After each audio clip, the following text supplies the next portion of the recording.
স্ত্রীদের কখনো বাপের বাড়ি নিয়ে গালি দিবা না, তাদের গালের মধ্যে কখনো চর দিবা না, খবরদার, সাবধান।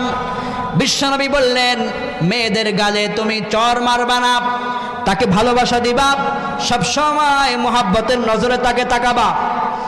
কতটা বছর সে তার বাপের বাড়িতে ছিল, তার বাপের বাড়িতে তার একটা আলাদা বালিশ ছিল, ঘুমাতো। 20টা বছর কাটিয়েছে, 20 বছর সে বাপের খেদমত পেয়েছে, 22 বছর খেদমত পেয়েছে।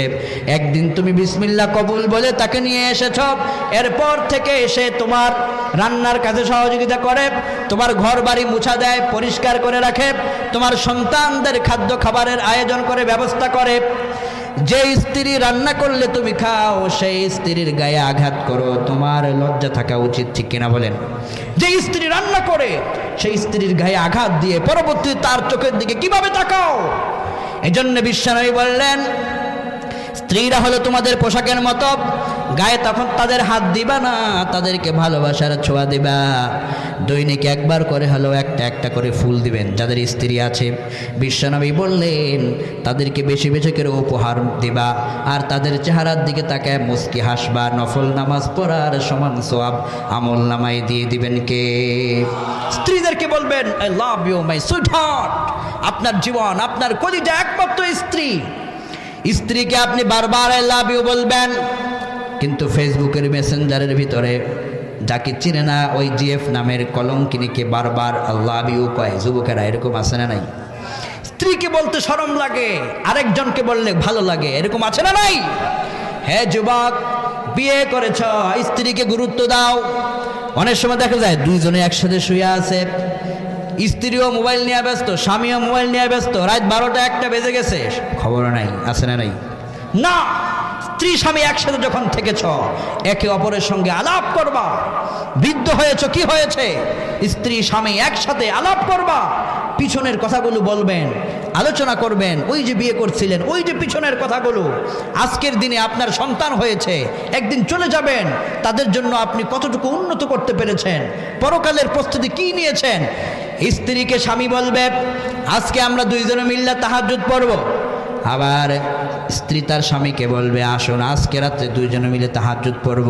এভাবে করে একে অপরকে নেকের পথে ডাকবেন। আপনার স্ত্রী যদি অন্য মহিলার সঙ্গে ঝগড়া লেগে যায়, আপনি স্বামী হিসেবে ওই ঝগড়া থেকে তাকে ফিরিয়ে রাখবেন। এভাবে করে একে অপরের সঙ্গে সুন্দর ভালোবাসার সম্পর্ক রাখবেন।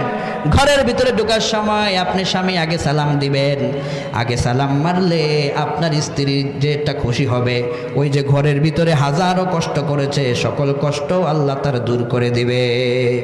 বিশ্বনবী সাল্লাল্লাহু আলাইহি ওয়াসাল্লাম যখন ঘরে প্রবেশ করতেন, আয়েশা রাদিয়াল্লাহু আনহা কাজে ব্যস্ত থাকতেন, নবীজি পিছন দিক দিয়া হযরত আয়েশাকে তিনি ধরতেন, ছোঁয়া মারতেন আর দোয়া করতেন। এইভাবে করে কাপড় দিয়া কপালের এই ঘামগুলোকে মুছে দিতেন আর বলতেন আয়েশা আমি দিনের দাওয়াতের কাজে সংসারে তোমাকে সাহায্য করতে পারি নাই, অনেক কষ্ট করেছ। হযরতে আয়েশা বলতেন আমার বিশ্বনবীজি আমার স্বামী যখন ঘরে প্রবেশ করে আমাকে যখন বলতেন আয়েশা তুমি সংসারের জন্য অনেক কষ্ট করেছ, এটা বলা মাত্রই আমার সংসারের সকল কষ্ট দুঃখগুলো আমার মন থেকে মুছে যায়। আপনার স্ত্রীর পাশে এসে আপনি এটা বলবেন যে তুমি আমার সংসারের জন্য অনেক কষ্ট করো, তাকে আপনি এইভাবে করে শক্তি যোগাবেন, প্রেরণা দিবেন। বিশ্বনবী বললেন স্ত্রী স্বামীকে সালাম দিবে, স্বামী তার স্ত্রীকে সালাম দিবে। ঘরে যখন প্রবেশ করেছেন আপনার স্ত্রী দরজা খুলেছে, আপনি আগে সালাম দিবেন। এতদিন দেন নাই, আজকে গিয়া হইলেও সালাম দিবেন, পারবেন তো ইনশাআল্লাহ? বিশ্বনবী বললেন আবু দাউদের বর্ণনায় عن عبد الله بن سلام رضي الله عنه قال قال رسول الله صلى الله عليه وسلم أفشوا السلام وأطعموا الطعام وصلوا بالليل والناس نيام تدخلوا الجنة بسلام। ঘরের ভিতরে প্রবেশ